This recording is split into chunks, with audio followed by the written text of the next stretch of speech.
So now I'm going to hand things over to our facilitator, MC today, Catherine Dunbar, VP of Services and Systems Excellence. Catherine is going to introduce our speakers and get us started. Catherine?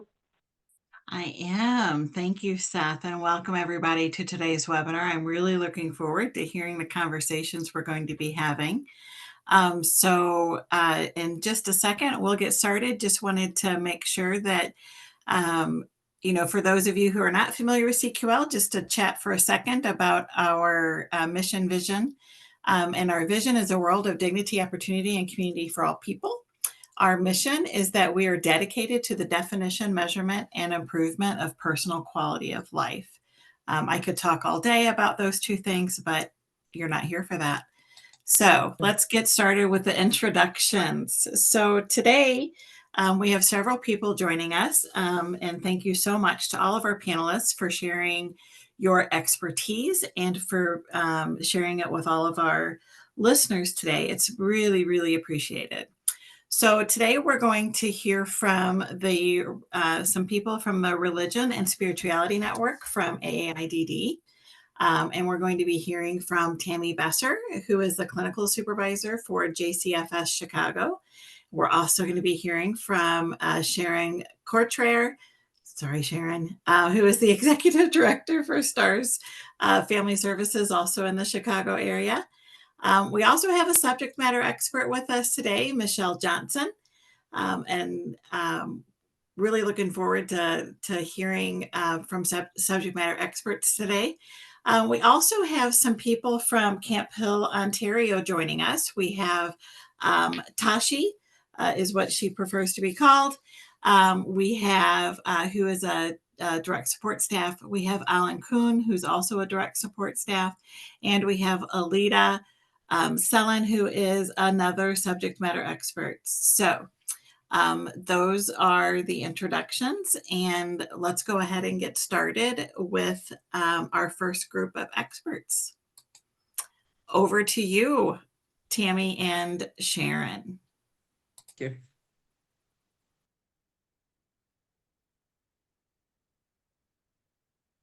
you. Tammy, you are muted. Sorry about that. Okay. There we are. Okay. Both Sharon and I are part of the Religion and Spirituality Interest Network of the American Association on Intellectual and Developmental Disabilities. And that's how we came to be joining you today. You can go to the next slide. So to start with today, we want to define some of our terms. So what do we mean by spirituality? There are many definitions of spirituality, but what they all have in common, and it's noted on the slide, are a sense of or search for connection to something greater than oneself, a sense of or search for meaning and purpose in one's life, and then a connection to the divine or the sacred or the holy or the universe or the universal or God. There are lots of different synonyms. You can go back to the other slide. Don't change yet. And so when looking at how an individual might define spirituality, you might ask about any of these three areas, but you also might ask, where does somebody go for comfort in times of distress and sorrow? What brings somebody joy? What might bring somebody peace? And also a reminder that spirituality is a journey, usually a lifelong journey. And what somebody defines as spiritual in one part of their life, they might not later on. So it's a journey, not a destination. Now you can go to the next slide. So there are, again, multitudes of ways that spirituality is thought about, expressed, supported, and developed.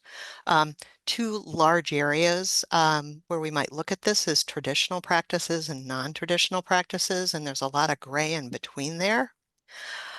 Traditional spiritual expressions and practices are usually, but not always, what we might label religions. Now, some people might think anything outside their own tradition is non-traditional. That isn't what we're talking about. Traditional spiritual practices are sets of beliefs and practices that are followed and passed down in various forms of community, and there's generally a long history there. So some examples, and this is by no means inclusive, are Christianity, Judaism, Hinduism, Islam, Buddhism, and indigenous rituals. What's considered non-spiritual practice is defined by the individual, and there's two parts to that. One, the individual needs to define it as both a spiritual practice for them and as being outside of traditional spiritual practice. So it's something that's really defined by the individual, as is a traditional practice could be defined by the individual. And one example is meditation. Many people engage in practice meditation, which has a rich history in Buddhism, but often people are doing this outside of that particular faith tradition. They're doing it either secular or they're doing it as a non-traditional spiritual practice, or maybe it's linked to another traditional religion. Another example is gratitude. There are Christian prayers about gratitude. There are Buddhist meditations specifically about gratitude. But someone may be practicing gratitude outside of Christianity or Buddhism. They may be part of a gratitude circle. They may have a gratitude jar. They may write thank you notes all the time. But it's really up to that individual, one, to name it as a spiritual practice, and two, to say it's outside of a traditional practice. So I'm going to hand it over to Sharon right now. Sharon's going to describe a particular disability ministry within a church context and some of the activities that they do. Some may seem atypical, but are done within a traditional setting. And afterwards, I'll talk about and relate these to how these might look as non-traditional practices. Thank you, Tammy. Good afternoon, everyone. I wanted to share with you some experiences that I have gained as a result of being introduced to a disabilities ministry that has been around for 60 years. Actually, it's the STARS Disabilities Ministry that operates out of the College Church here in Wheaton, Illinois. As a matter of fact, the ministry will be celebrating its 60th year anniversary this Sunday at the church, and there'll be a number, a couple hundred folks gathering to help celebrate the ministry that has actually touched thousands of lives over the years. The ministry started out with Sunday classes, which were held in one room, started in one room 60 years ago. And today it has actually expanded to have probably about 20 rooms. There are various classes for all ages, and they actually use an interactive model in terms of providing Sunday support to people with disabilities. Along with that, about 60 years ago, a choir was started. It was actually considered to be a music therapy for the individuals with disabilities who were members of the church. And that actually was held on Saturday mornings. And as time moved on, it migrated to Sunday evenings. So it's now held every Sunday evening for about an hour, where about 50 to 75 individuals with disabilities come together to practice songs that are used when they have their ministry Sunday, where they actually lead the songs during the 3 church services. And it's also a time when they are actually practicing for the a Christmas event that is done, which is a full play along with music that is done, that's presented at the church on a Sunday evening. The second ministry that's offered is what's called Praise in Action. And this is actually a ministry where instruments, handbells, chimes, and drums are actually used. And Praise in Action is held on Wednesday evenings for about an hour and a half. And there are currently about 50 individuals who participate in the praise and actions on Wednesday evenings. The other ministry that they offer is what's called Friday Night Fun, which is a time when uh, the individuals are able to come together and they engage in ministry activities that are fun in nature. They are based on a scriptural passage that is used as a theme. And there are volunteers who are there who actually gather with the people with disabilities to actually have a wonderful night of activities and that are engaging and that have a spiritual content to it. But it's a time when they're able to come together and actually engage in various fun types activities. And then the last offering is called Hanging with the Stars. Now, Hanging with the Stars was created to actually provide a means for the participants with disability to remain engaged with their community and to develop buddy relationships with others. So with the Hanging with the Stars program, it was established and set up in a way that the stars, which are the people with disabilities, are paired with college students, and the college students actually spend time with them. Usually, the activities that they engage in are community-based, such as bowling, golf, scavenger hunts, going to concerts, visiting local museums, going to the movies. It's more community-based in terms of the activities that they're engaged in. And the thought behind it is to help to foster relationships between the stars, which are the people with disabilities, and the college students. So that way, buddy relationships could be established and they would be able to also be engaged with activities that are occurring within the community. These activities that have been offered through the disabilities ministry at College Church has been in existence, as I said before, for over 60 years. And over the years, in terms of the way the services are provided have been improved or based on knowledge and experience with things that are happening within the community. Also, in terms of responding to the needs of the people with disabilities that the ministry serves. And today, the ministry is flourishing. We have over 150 families that are served in the ministry. We have a wonderful complement of staff who are actually serve as leaders for this ministry. And over the years, this has been a significant way that people with disabilities who are members of the disability ministry have been able to experience spirituality and development in their religious life. Thank you, Tammy. So Sharon described activities that are within a traditional setting, choir, drumming, this holiday play or pageant. I thought of it as a pageant when we talked before, and the rehearsals and the preparation and that go into this and the social gathering that might have a religious theme or not. These activities, all of which they can occur and usually look different outside of a church or a mosque or a temple or a synagogue, may also be considered non-traditional spiritual practices if they're in other settings.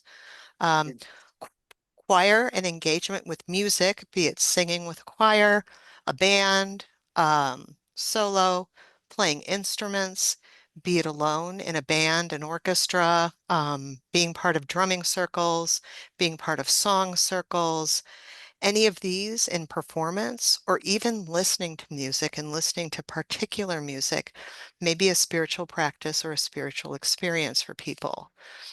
There are great many ways to participate in music outside of traditional settings and traditional practices.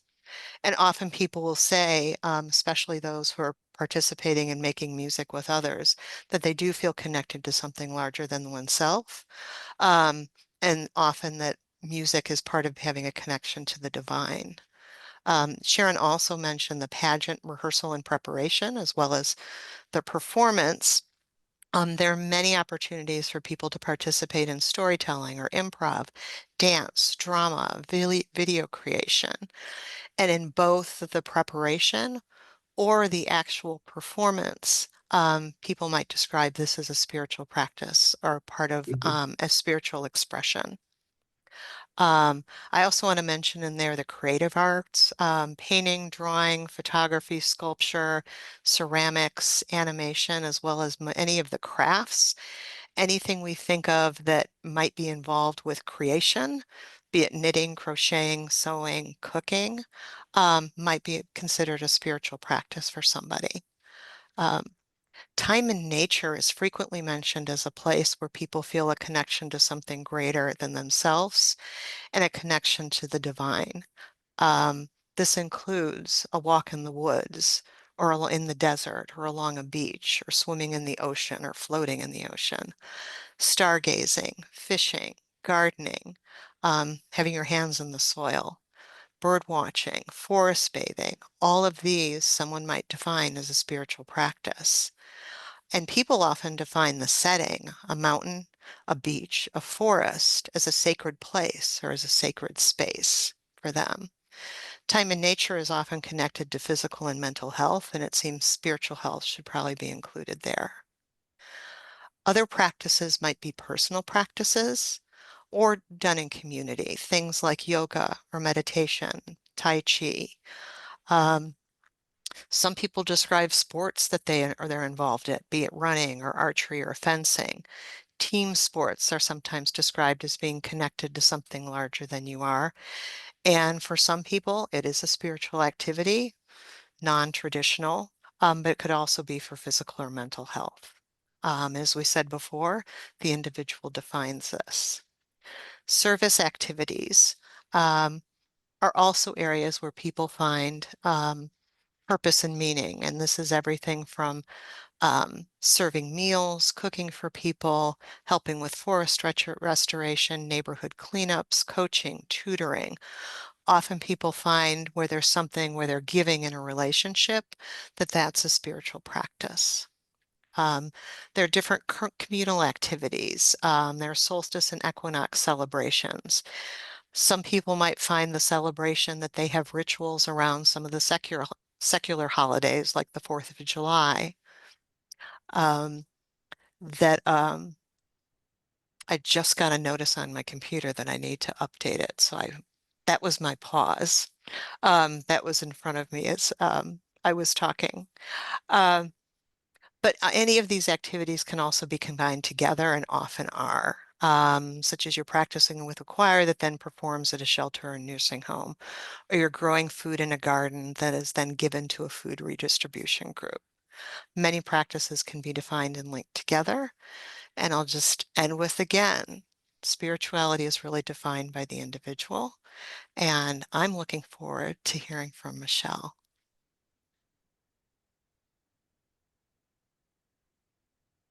Thank you, Tammy and Sharon. So, yep, now we will move to Michelle and Seth. So Michelle can tell us about her healing journey.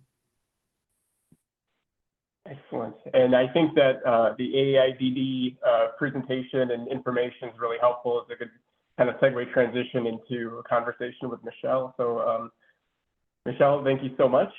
First off, I'd just like to get kind of a sense of yourself, give us a little bit of history, tell us a little bit about you. Hi, thanks for having me. My name is Michelle Johnson. I'm 57 years old. I've been on disability or disabled since about the age of 26. I have PTSD, major depressive disorder, and religious trauma syndrome. When I was born, I was born into a very religious Christian household. And, you know, through indoctrination and love, my first abusive relationships that I identify were with my parents and with God, where I had to do or meet certain criteria in order to be loved. But it did form a huge part of my identity. And I loved God and strived to be this person, um, going to church full time. But at the age of 40, I lost my faith, which can be a symptom of your PTSD. I was still in fight or flight mode and it was gone. It left behind a void that was filled with existential dread. I had to grieve God after having this relationship for so long. That was something to go through. And it took quite a bit of time after that long of a relationship. I don't right now have a religious affiliation. I do believe that I'm a part of the universe experiencing itself. And I identify as a secular humanist, which is a nice way to say I'm an atheist because of the stigma that is attached to that name. But over time, I had to find some practices to fill that void. So that's exactly what I did, was just kind of did some searching. Thank you for sharing that, Michelle. And it's, you know, as we've talked in the past, you know, it has been a journey for you, and along the way, you've, you know, kind of pulled together a lot of different tools for your toolbox of, you know, how you embrace non-traditional forms of spirituality. And we'll get into more detail with those, but for first, could you just share like a broad overview of some of those practices? Yeah, some of the things that I'm using in my almost daily practice, journaling has been great, yoga classes. I also do breath work on certain apps. There's Dharma meetings for addiction, tarot cards for insight and devotion, tapping, and which is EFT for some grounding. And there's sound baths, again, to quiet noise and find peace. And then there's even meditation classes in my gym that are outside of any sort of temple or whatsoever that I go through. And they help me manage my symptoms from the PTSD. And they also give me comfort, routine, peace, self-acceptance, and the no fear of hell. So it fills that void, and therefore it's become my spiritual practice. That's great. Thanks for giving that overview. And I think, you know, one of the things that we set out to do with this webinar is share, you know, some of those tools, some of those resources that you've come across along the way that could be beneficial for attendees and people that they support. So we'll kind of walk through a handful of those for you to describe them. We'll start out with the Waking Up app. Would you be able to share with us a little bit of what that is and how it's benefited you? Yeah, this was really the start of what we'll call my spiritual journey, was finding this app, because I didn't want to have my fingers stuck in anything to do with religion, just because. And I was introduced to this. Sam Harris is who started the Waking Up app, and he's a neuroscientist, and he specializes in secular mindfulness. Inside this app, he'll do guided meditations, so you don't have to walk in there knowing what to do. And the introductory course is incredibly helpful. It's, I think, 28 days, and it's only 3 or 4 minutes a day, so it doesn't overwhelm you. So there's that, and the fact that there's a 7-day free trial. Past the 7-day free trial, anybody can request a scholarship for free full membership and receive it. You don't have to prove finances or anything like that. So if you like the app and you can't afford it, you can get it for free. Inside the app, there is a plethora of different tools that you can look at as far as past the introductory course. There's sections on theory. There's sections on let's do this with poetry. Let's do sleep sessions. Let's do body scans. And he has different people come in and do these different things that they want to teach you about. Let's do poetry. Let's give you 100 hours of Alan Watts. So if you don't want to read a book, but you want to understand where this came from, then you can sit and listen. Like, you know, you're in a classroom session about, oh, this is really interesting about how this came about. There's also an online community, like the old school forums that they started up. So if you want to find people inside that app to interact with, they also have the online forum community. That's great, and it's fantastic that they do have all those different features to use, and especially like you had mentioned, if a lot of providers and others are very mindful of budgets and such, that there is a scholarship option. So that's really nice too, Michelle. Yeah, that's great. Another program that I was not familiar with at all until you contributed to our capstone article and then through conversations with you is the Silver Sneakers program. Could you kind of talk through that a little bit and how you learned about it, how you use it? Yeah, I found out about it through my, if you're on Medicare or Medicaid, then you usually qualify for the Silver Sneakers program. So if you're younger than 55 or 50, whatever, or older, you will have access to this, which will get you gym memberships. And not only just one gym membership, but multiple, as many as you want to have, which changed my life as well, because then I was like, I'm going to get a membership at Crunch, at Planet Fitness, at Lifetime, because they all offer different things. So there's classes for yoga and meditation at Lifetime Fitness for me, where I can be in a community of people instead of doing it in my home. And there's also a leisure pool where water for me is very much a therapy. So to sit and float in the adult leisure pool is wonderful.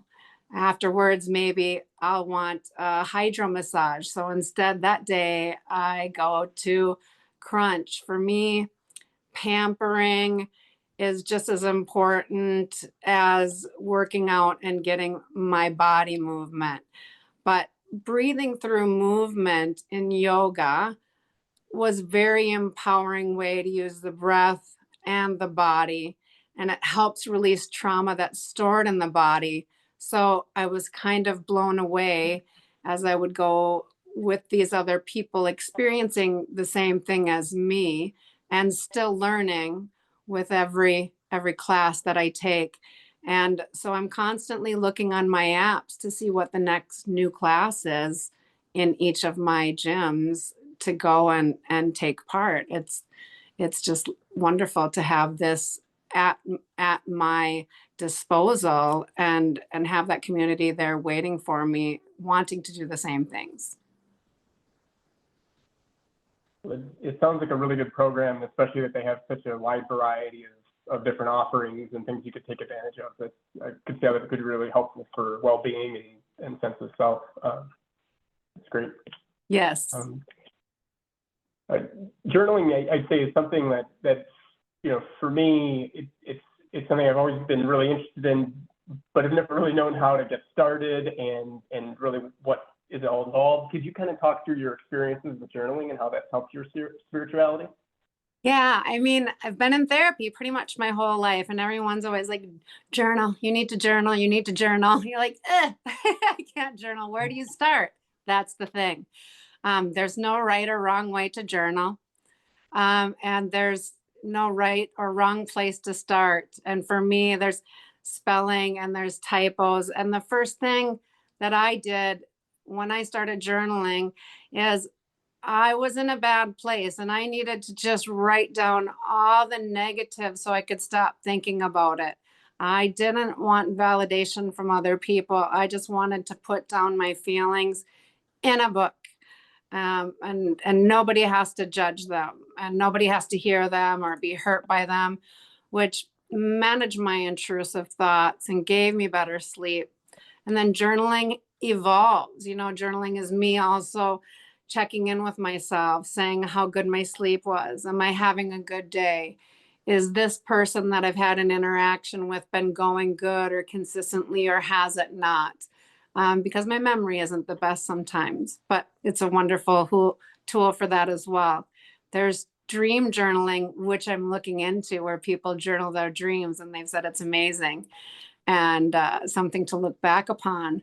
But I never thought I would be journaling the way I am today, which, like I said, no expert at it, but I have a stack of books, and I'm just glad I have them because they're me, being authentic and being me on the page for me. And there's something that's very special about that. Great. And I think it's really helpful to what you said right at the beginning of there's not a right way to do it, and you can kind of let it be what it is and evolve over time. I think that's really helpful advice. Thank you. So now we'll move on to kind of breathing techniques that you use, and could you talk a little bit about some of those and how those have benefited you? Yeah. So like the first breath work that I learned was in the Waking Up app when they were first in the introductory course teaching me how to meditate. And then I was like, wow, this breath work is a thing. I'm going to look into it. So and also my therapist at the time told me about the Calm app. It's not free, but there are certain things within the app that are free, and breathing is one of them. If you happen to have an Apple Watch, on your Apple Watch, it will be just breath work, and there'll be several different kinds. There will be breath work for focus, breath work for relaxation, for anxiety, for energy. You know, there's just different kinds. And there's also another app that I use, which is called the Finch, and that's a self-care app. That can be something that helps you through all the executive dysfunction that can happen in somebody with disabilities' lives. So you set your daily goals. You can, and they're linked to exercises. You can link them to breathing exercises, to take a minute of calm for yourself. You can link them to yoga and body scan exercises. Like I said, there's a free version, but also you can go and apply for a guardian. And within a month, I had a guardian, and now I have access to more meditation timers, more apps, and things like that. And it's just a fun way to take care of yourself, and also really productive. And I'm very thankful for the community I have. You have buddies that you can finch up with to help get daily goals done, even if it's just brushing your teeth or doing the laundry. You have a little person cheering you on out there in the real world through the app. So it's nice. That's great. It sounds like a really good tool and kind of can help, you kind of work through, breath work and all that if you're not as familiar with it. It's great. Yes. Then to talk about recovery dharma and dharma meetings. Before talking with you and you contributed to Capstone, I wasn't familiar with them at all. Could you explain to us what dharma meetings are and how they benefit you? Yeah, like this is entirely new to me too. Like I have 8 years sober, and a lot of people who have trauma or a disability might have turned to self-medicating to try and manage their symptoms, and then accidentally addiction is an issue. So I was at a coffee house and I heard a lady setting up a meeting and saying, okay, we'll start with a meditation and then we'll share. And I was like, wait, what are you talking about? And she said, oh, Dharma meetings for addiction. And I immediately said, when can I come? So I went to one meeting, and then the coffee house closed. So I went online to the Dharma site, and showed all the places that I can go to Dharma meetings that are more exclusive, and they don't work with AA and the big book. So there's meditation involved, there's trauma sharing involved. It's not your traditional AA big book experience. And on the website itself, there's also many Zoom meetings to be attended, and in many different languages all over the world. So I'm excited to dive in and find a community out there. That's great. And then, as you mentioned now, and then when we talked previously, of the fact that they do have virtual options too is really nice for that flexibility. Yeah, that's great. And now we're going to move on to sound baths and kind of how that helps with your wellness and spirituality. Could you talk a little bit about that? Yeah.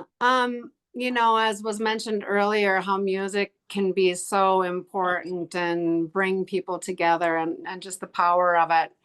And sound baths have been something that I have been using, and frequencies to help either put me into a guided meditative state or out in nature, or to just calm the thoughts. There's a white noise app, and there's a free version of it. I don't see any reason for the full version because I get everything I need. They do have Tibetan meditation bowls, so a person doesn't have to, you know, shell out 60 bucks for one or whatever. And there's something that is just connecting about the mind, the sound, and the body together that brings you to a frequency that I really enjoy. And there's community education programs you can get here when I look in our books for forest bathing, sound baths underneath the stars, sound baths in nature. You can, you know, pay a nominal fee of $15 and do that with a bunch of peers, or you can do it yourself with your app. Yeah, there's the sound baths, and then, you know, there's other tools that I've incorporated as well beyond the sound, like my tarot cards. And my tarot cards for me are not me looking to see the future like you see in movies about what's going to happen or whatever. But for me, it's like a good way to tap into your subconscious. And what I love about them is that there's a variety of decks for everyone. So if you're into birds, you can get a bird app, or not a bird app, but a bird deck. Or if you're into trolls or even monsters, they rock and roll, they have a deck for everyone. And inside comes an instruction booklet, but also in the booklet, it'll tell you deeper meanings that I take as a devotion. So as I look at the cards, that's where my subconscious sees how it's relating to me at this moment as I read the devotion, and how I can just touch in with myself from what I've turned over. And it lets me kind of know where my mind is at. And it gives me a really good feeling of well-being to see where my brain is there. That's great. I think, like you had said at the beginning, you know, people may come in with certain assumptions of tarot and how it's used, but I think you really drew a good distinction in how you use it and experience it, and that's really helpful. Yeah. The last area that we're going to be covering is tapping, and this is an area that I was not very familiar with at all until talking with you. So can you talk about emotional freedom technique or tapping a little bit? Yeah. My girlfriend introduced me to tapping. And I was interested because I did EMDR, and just all the things that are out there that help us are just amazing. So, you know, one more thing, but I went to a YouTube channel called The Tapping Solution, and there's a variety of videos, and you can tap during stress, and there's acupuncture points that will reduce stress as you're going through maybe a certain hard time, or you're wanting focus or grounding, and maybe reiterating some positive affirmations about yourself as you're doing it. And it's a great way to just ground yourself, come back to earth, do a body scan afterwards.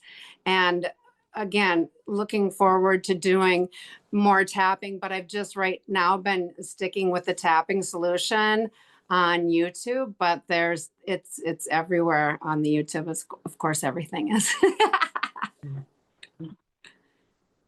It's really good to have that resource where you can turn to, because I think that's another one where people might not know where to start, and to have a YouTube channel they can go to, or in other cases like we talked, an app, it just kind of gives you a good foundation to build off of. Free. Yeah, absolutely free. Yeah. Same with a lot of the other things I mentioned. You know, you'll find breathing techniques on YouTube for free. You'll find all of that on there for free as well.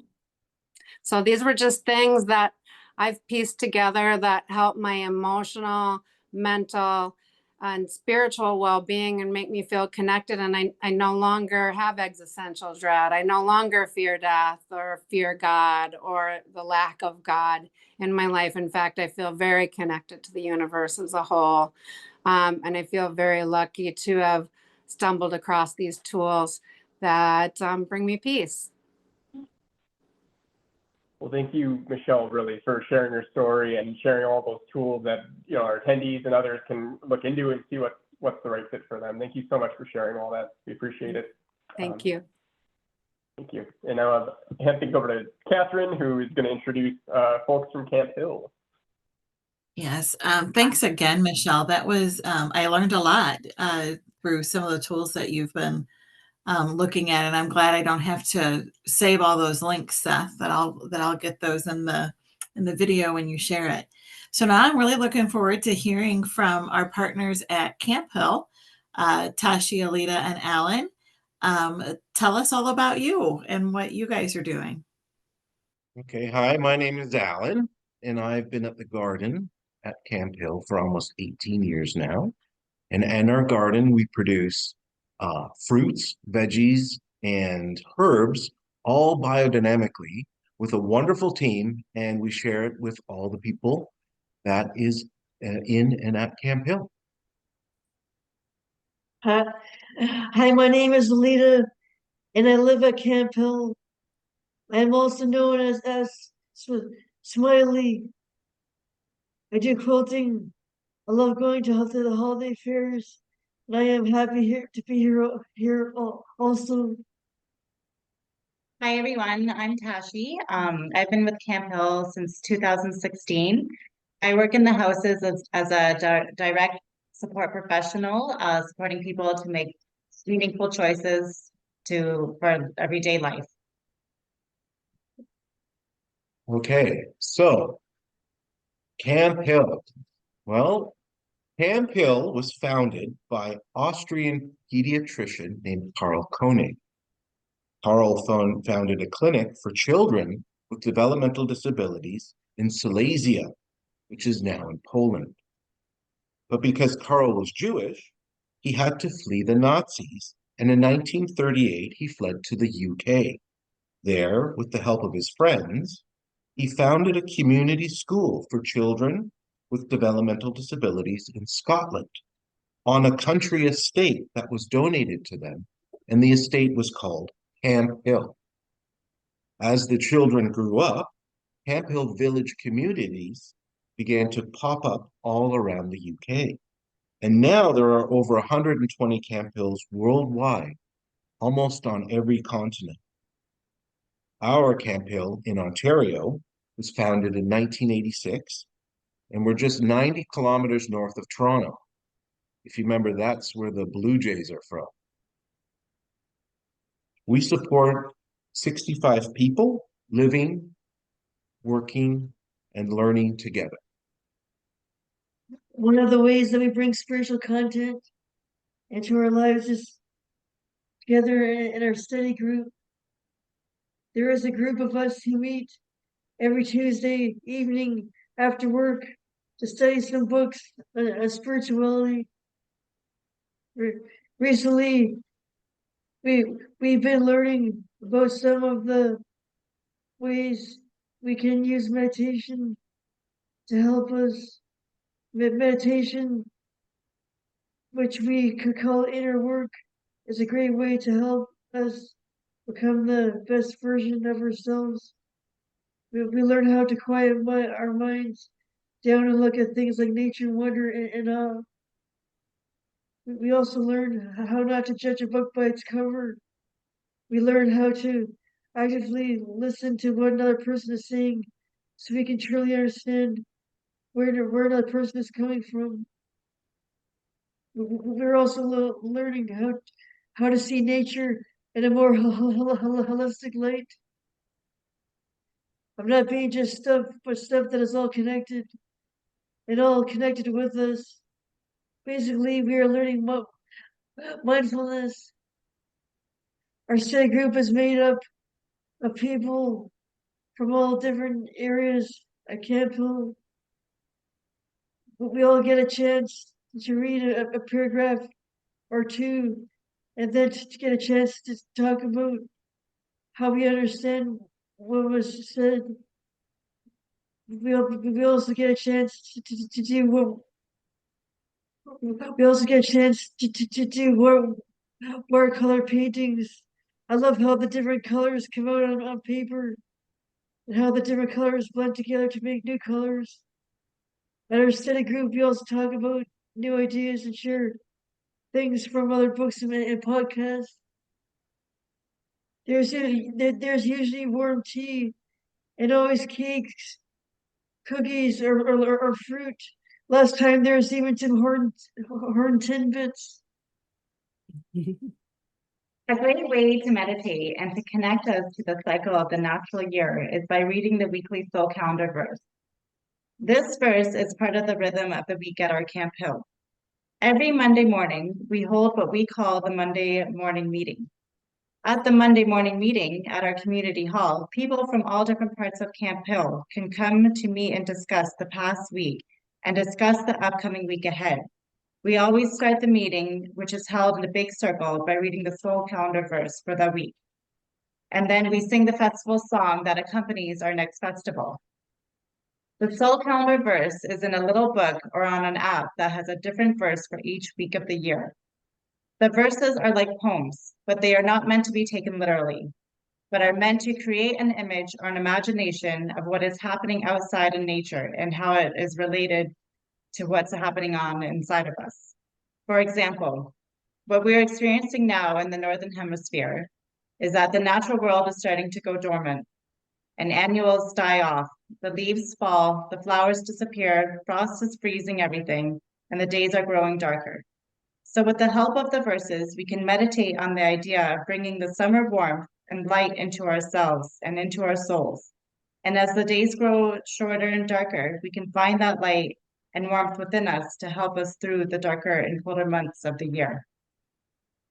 An activity that you could do with the soul calendar is, after reading the verse, using watercolors, you can paint what comes to mind on a piece of paper. This can help you visualize the words and interpret them in a different way. The verses are a breathing of in and out of the seasons, and it can help one to understand where they are at in the year and where other people are at that time of year, and how we could, if we want to connect with which connects everything. Human societies in the past, and some still in the present, live within the rhythm of the natural world very closely. Human societies in the past, and some still in the present, view the outside world as material. View societies in the past, and some still in the present, view our outside material world as still ensouled with spirit. But many societies in modern times view the material world as just matter, soulless biochemical reactions. With the soul calendar, one could begin to see and feel the connection in their own soul that matter is never without spirit. To add what Alita and Tashi have so wonderfully shared are what we call the Camp Hill festivals. Camp Hill festivals are one of the best ways we, as a big group, can all participate in non-traditional spirituality. Basically, our Camp Hill festivals are celebrated at important annual milestones for the sun and the earth. As we know from the Northern Hemisphere, it's different in the Southern Hemisphere. We just reverse it. The sun has its longest day and its shortest night at the beginning of the summer. And it was mentioned already about solstice. At Camp Hill, we celebrate the summer solstice as the Festival of St. John's. Opposingly, when the sun has its shortest day and its longest night, which we're heading towards now, at the beginning of winter, at Camp Hill, we celebrate the winter solstice as our Advent festival. There are other 2 days of the year where the sun's day is equal to the sun's night. These are both at the beginning of spring and the beginning of autumn. Here, the spring equinox we celebrate as Easter, as our Easter festival. And at our autumnal equinox, we celebrate the Michaelmas festival. So you could say there are 4 major festivals that we celebrate through the course of the year. We also celebrate there's actually 4 other minor festivals. These are that are halfway points between the major festivals. So I'll just go over that real quick. Our festival year begins with the major festival of Easter, then the minor festival of Whitsun, then the major festival of St. John's, which is our summer solstice, then the minor festival of Lammer's Day. But we never get to do this one because everyone's on vacation and there's so much work to do on the land. Then after that, there's the major festival of Michaelmas, which is our big autumnal festival. Then the minor festival of All Saints, which we just celebrated a couple weeks ago. Then the major festival of Christmas. Then the minor festival of Candlemas, which is basically the ending of the festival year. Each of these Camp Hill festivals are deeply intertwined with what is happening in the natural world, but with also is happening within us. As an example, at our last festival, All Souls, which is a very quiet and contemplative festival, people walked silently into our community hall. They took a candle, they sat down, and after everybody was seated, our festival candle was lit, our soul calendar verse was read, and we all sang the festival song that we've been practicing at these Monday morning meetings. Then, if people wished, they came to the front, lit their candle, they lit it from the festival candle, and they spoke the name of a person close to them that had passed. They placed their candle on the table, and then they went and sat down again. Soon this room started to glow with all the candles of the people that had passed. And once there were no more names to be read, we had a moment of silence. We re-sung our festival song, and then people could leave and go about their day. So right now we're already preparing for our next festival, which is what we do. We call it the Advent Garden. Here we create a big mandala, we create a big labyrinth out of cedar and spruce boughs. And we have our participants come, and then we all get a candle. We walk the labyrinth into the middle where we have our festival candle. We relight the candle that the participant has taken, and then they walk out. And as they walk out of the labyrinth, out of the big spiral, they place the candle on one of the cedar boughs. And slowly, this whole labyrinth, this whole spiral, this whole natural thing starts to glow. So it's kind of a way to kind of go in with a question, contemplatively, light the candle, kind of get mixed up in the labyrinth, and then find your place again, and then come back out. So after this, we have gentle, quiet music, and then we'll have some light refreshments, probably some warm apple cider and some cookies or something. But that will mark our Advent festival. So basically, at the end of all of this, the festivals connect us not only to the earth, and because we do this as a community, they don't only also connect us to each other, but they connect us all to the greater cosmos, to the greater universe. So these are great ways that Camp Hill practices non-traditional spirituality. Thank you very much. And thanks.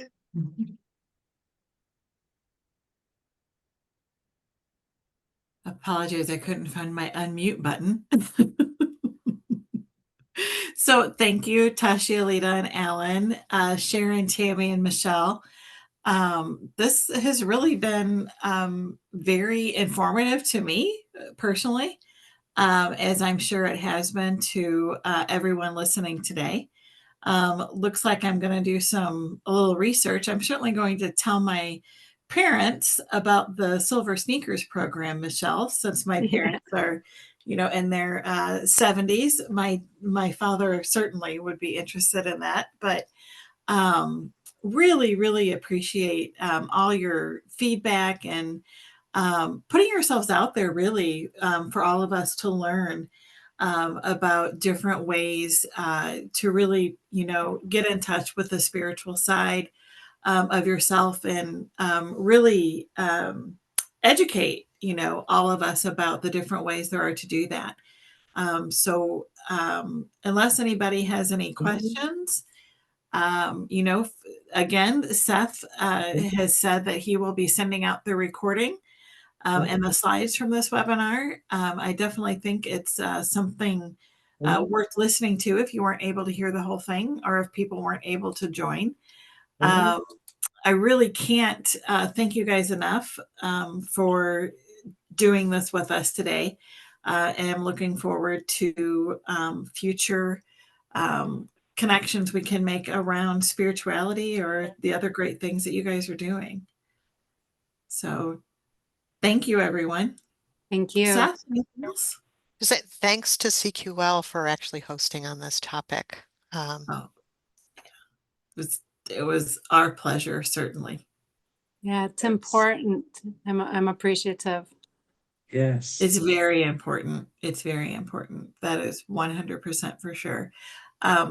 So our e-community is a very vibrant place on Facebook. If you've got questions or comments about CQL in general or specifically about this topic, there are also other ways to connect via our YouTube channel, our LinkedIn, all the social media things that we can do. And of course, you can always contact us directly if you need support or other resources. We'd be happy to share those with everyone listening today.